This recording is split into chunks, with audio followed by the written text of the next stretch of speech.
الرجیم بسم اللہ الرحمن الرحیم۔ سورہ کہف بڑی فضیلت والی سورت ہے۔ نبی کریم صلی اللہ علیہ وسلم نے اس کے بارے میں فرمایا، جو بندہ اس کی ابتدائی 10 آیات زبانی یاد کر لیتا ہے اسے فتنہ دجال سے محفوظ رکھا جاتا ہے۔ اسی طرح امام بخاری رحمہ اللہ سورہ کہف کی فضیلت میں ایک حدیث لے کر آئے ہیں کہ ایک آدمی سورہ کہف کی تلاوت کر رہا تھا اور پاس اس کا ایک گھوڑا بندھا ہوا تھا۔ ایک بادل کا ٹکڑا جو اس پر سایہ فگن ہو گیا اور وہ قریب سے قریب تر آتا چلا گیا، حتیٰ کہ جو پاس گھوڑا بندھا ہوا تھا اس نے بدکنا شروع کر دیا۔ اس کیفیت کو صبح رسول اللہ صلی اللہ علیہ وسلم کی خدمت میں پیش کیا گیا تو نبی کریم صلی اللہ علیہ وسلم نے فرمایا، یہ وہ سکینت تھی جو قرآن پڑھنے کی وجہ سے نازل ہوئی۔ اسی طرح سنن دارمی اور دیگر کئی کتابوں میں حدیث موجود ہے کہ جو بندہ جمعہ کے دن سورہ کہف کی تلاوت کرتا ہے، اگلے جمعے تک جو درمیانی وقفہ ہے یہ اس کے لیے نور کا کام دیتی ہے۔ اس روایت پر اگرچہ بعض اہل علم نے کلام کیا ہے، لیکن صحیح بات یہ ہے کہ سند کے اعتبار سے یہ روایت قابل حجت اور قابل عمل ہے۔ اس سورہ کو سورہ کہف کیوں کہا جاتا ہے؟ کیونکہ اس میں غار والے چند افراد کا تذکرہ کیا گیا ہے۔ کہف کھلے غار کو کہتے ہیں۔ یہ وہ چند نوجوان تھے جن کی بنا پر اللہ تعالیٰ نے اسی سورہ میں فرمایا کہ جو نوجوان ہوتے ہیں وہ حق کو جلدی قبول کرتے ہیں، یعنی بوڑھوں کی نسبت نوجوانوں میں حق قبول کرنے کی، راہ حق کو اختیار کرنے کی جو اللہ نے طاقت رکھی ہے وہ زیادہ ہے۔ جو بوڑھے لوگ ہیں وہ عام طور پہ جہاں لگے ہوتے ہیں وہیں لگے رہتے ہیں، تحقیق، جستجو، تگ و دو، محنت، کوشش وہ نہیں کر پاتے۔ یہ چند افراد تھے، چند نوجوان تھے جن کو اللہ کی توحید کی سمجھ آئی اور انہوں نے ڈنکے کی چوٹ پر کہا، ربنا ورب السماوات والارض، ہمارا رب وہی ہے جو زمین و آسمان کا رب ہے۔ اور یہ بات بڑی عام ہے کہ جو بندہ عقیدہ توحید یا دعوت حق کا اظہار کرتا ہے اس پر مشکلات آتی ہیں، پریشانیاں آتی ہیں، تو انہی مشکلات کی وجہ سے، پریشانیوں کی وجہ سے وہ وہاں سے اپنے علاقے، اپنے گاؤں سے دوڑے بھاگے، حتیٰ کہ ایک غار میں انہوں نے پناہ لی اور اللہ سے دعا کی کہ اللہ اب تو ہمیں سکون عطا کر، اور اللہ تعالیٰ نے ان کو ایسا سکون عطا کیا کہ ان کو نیند آ گئی۔ اب وہ دنیا و ما فیہا سے بالکل غافل۔ اب وہ کتنا عرصہ وہاں ٹھہرے یہ بھی اسی صورت میں موجود ہے، اور وہ کتنے لوگ تھے اللہ تعالیٰ نے اس بارے میں بحث مباحثے سے روکا کہ وہ 3 تھے، وہ 5 تھے، وہ 7 تھے، وہ 8 تھے، اس چکر میں مت پڑو۔ اصل چیز کیا ہے کہ وہ اپنے گاؤں، اپنے گھر سے کیوں نکلے؟ اللہ کے لیے، اللہ کی توحید کی وجہ سے اور حق کے اظہار کی وجہ سے۔ اب ایک ان کا کتا تھا جو ان کے ساتھ ہی وہاں غار میں داخل ہوا اور بالکل دروازے کے پاس ایسے اپنے اگلے جو ہاتھ ہیں وہ پھیلا کر بیٹھا ہوا تھا، اور باقی سب سو گئے۔ جب ان کی آنکھ کھلی تو آپس میں انہوں نے بات چیت کی کہ کتنا ہم سوئے ہوں گے، کتنی دیر یہاں ہم رکے ہوں گے۔ وہ جس وقت میں آئے تھے اس حساب سے کسی نے کہا کہ ایک دن یا دن کا کچھ حصہ ہم اتنا ہی رکے ہوں گے، اتنا ہی ٹھہرے ہوں گے۔ حالانکہ وہ 309 سال وہاں رکے رہے۔ اب حالات بدل گئے، لوگ بدل گئے، زبان بدل گئی، وہ رائج السکہ بدل گیا، ہر چیز تبدیلی آ چکی۔ اور جب اٹھے اور انہوں نے کہا کہ کچھ کھانے پینے کا بندوبست کرنا چاہیے، ایک ساتھی کو اس وقت کا جو 309 سال پہلے کا سکہ تھا وہ دیا اور کہا جاؤ کچھ لے آؤ۔ وہ لینے گیا، پہلے تو وہ آس پاس کی چیزیں دیکھی، کہنے لگا علاقہ تو ہمارا گاؤں یہی ہے لیکن ہر چیز بدلی ہوئی ہے، کہیں ایسا تو نہیں کہ میں ہی پاگل مجنون ہو گیا۔ لیکن ایک دکاندار کے پاس وہ سکہ پیش کیا اور کہا کہ ہمیں ہماری مطلوبہ چیز دے دو۔ سکہ دے کر وہ دکاندار پریشان ہوا کہ ممکن ہے اس کو کوئی پرانا خزانہ مل گیا ہے، اور یہ کہہ رہا ہے کہ ہم کل ہی یہاں سے گئے ہیں۔ وہ اور ورطہ حیرت میں پڑ گیا، اس وقت کے بادشاہ کا نام لیا، تب اور پریشانی ہو گئی کہ یہ کیسی باتیں کر رہا ہے۔ دوسرے دکاندار کو بلایا، اسی طرح کافی لوگ اکٹھے ہو گئے، حتیٰ کہ بادشاہ تک، جو موجودہ بادشاہ تھا، وہاں تک یہ بات پہنچ گئی۔ انہوں نے اس ساتھی کو لیا ساتھ، اور جب دوبارہ غار میں گئے تو اسی اثناء میں یعنی وہ جو اٹھے ہوئے تھے انہوں نے دیکھا کہ لوگ آ رہے ہیں، وہ دوبارہ لیٹ گئے اور اللہ تعالیٰ نے ان کی روح کو قبض کر لیا۔ تب وہ جو لوگ اکٹھے ہوئے تھے، کسی نے کہا ہم ان پر عمارت تعمیر کریں گے، کسی نے کہا مسجد بنائیں گے، اپنے انہوں نے جو ریمارکس تھے وہ دیے۔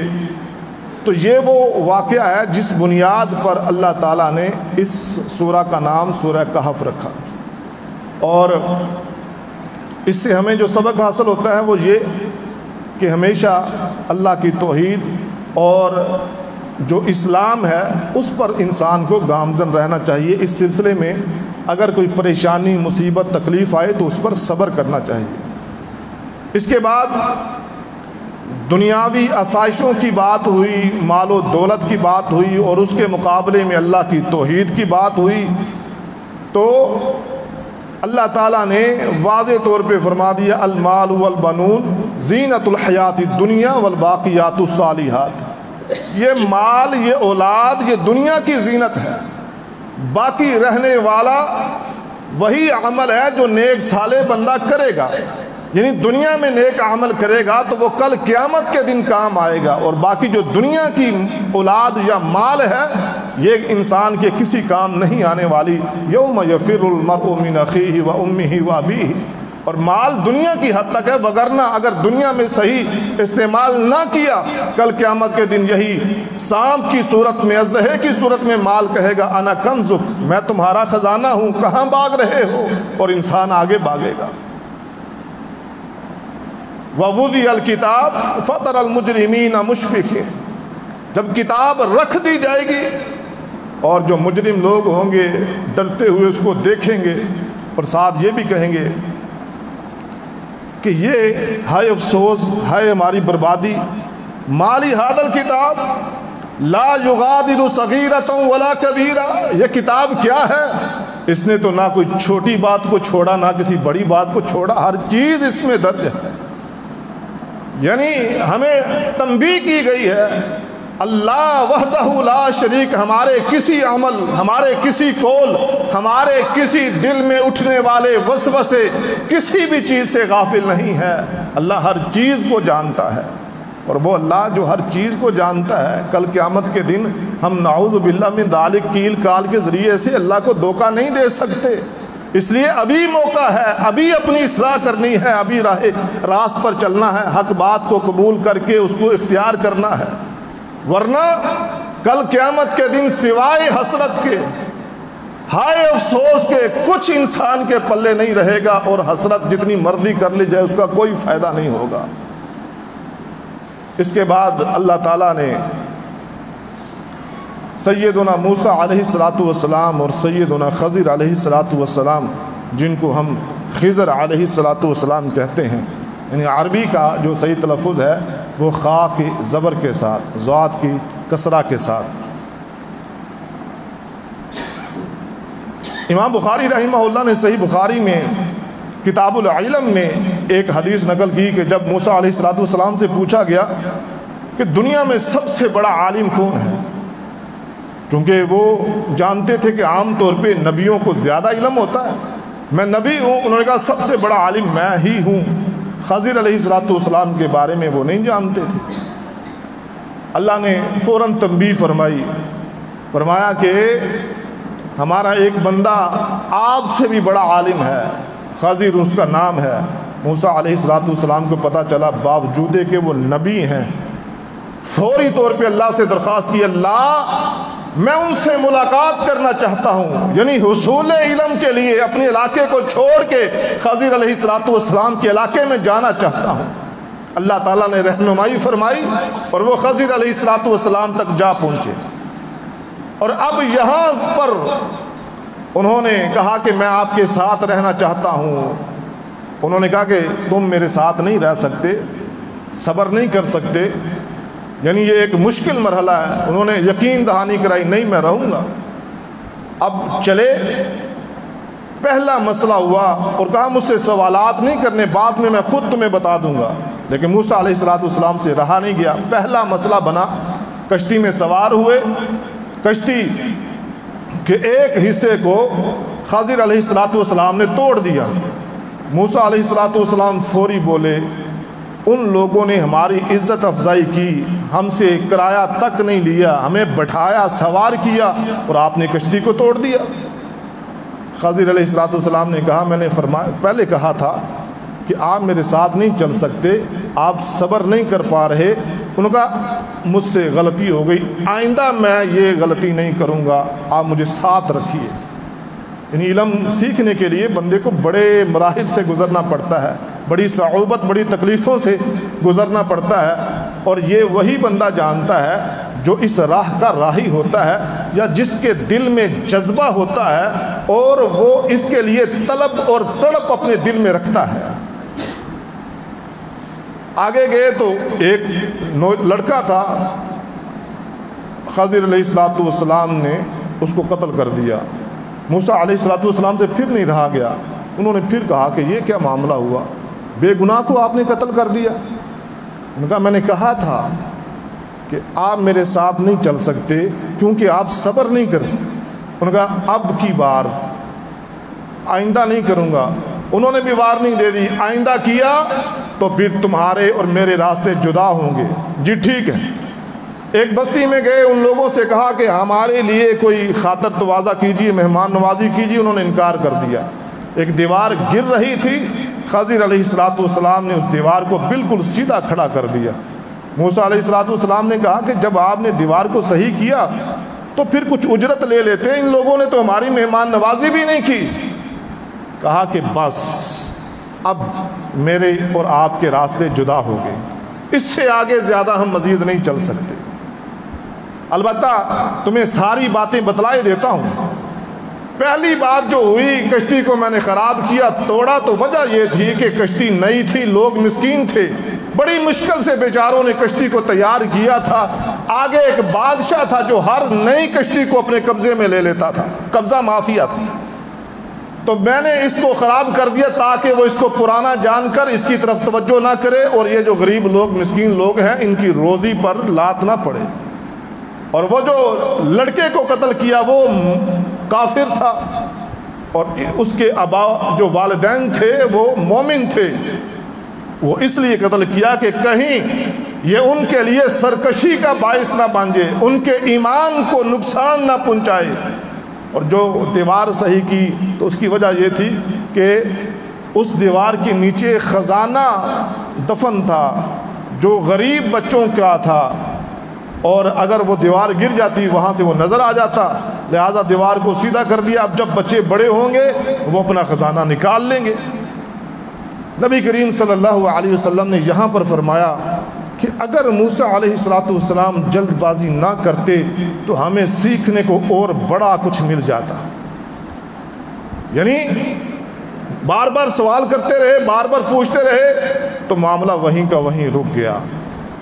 آگے ذوالقرنین کا، اور یہاں پہلے میں یہ بات بھی بتا دوں کہ خضر علیہ السلام نبی تھے اور وہ اپنی زندگی گزار کر دنیا سے جا چکے ہیں۔ یہ جو لوگ آج ان کے نام پر نام رکھتے ہیں اور پھر لمبی زندگی یا نہ فوت ہونے والی زندگی سمجھتے ہیں خضر حیات، یعنی خضر کی زندگی لمبی زندگی، یا یہ سمجھتے ہیں کہ خضر علیہ السلام فوت ہی نہیں ہوئے۔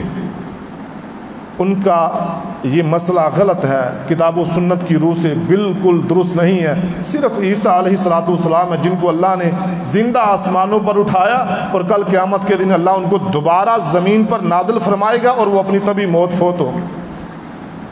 خضر علیہ السلام اس دنیا کو اپنے مقررہ مدت پوری کر کے جا چکے ہیں، زندہ نہیں ہیں، ہمارے ہاں موجود نہیں ہیں۔ نبی کریم صلی اللہ علیہ وسلم نے فرمایا، صحیح بخاری کی حدیث ہے، آج سے 100 سال کے بعد جو لوگ زمین پر زندہ موجود ہیں وہ موجود نہیں ہوں گے۔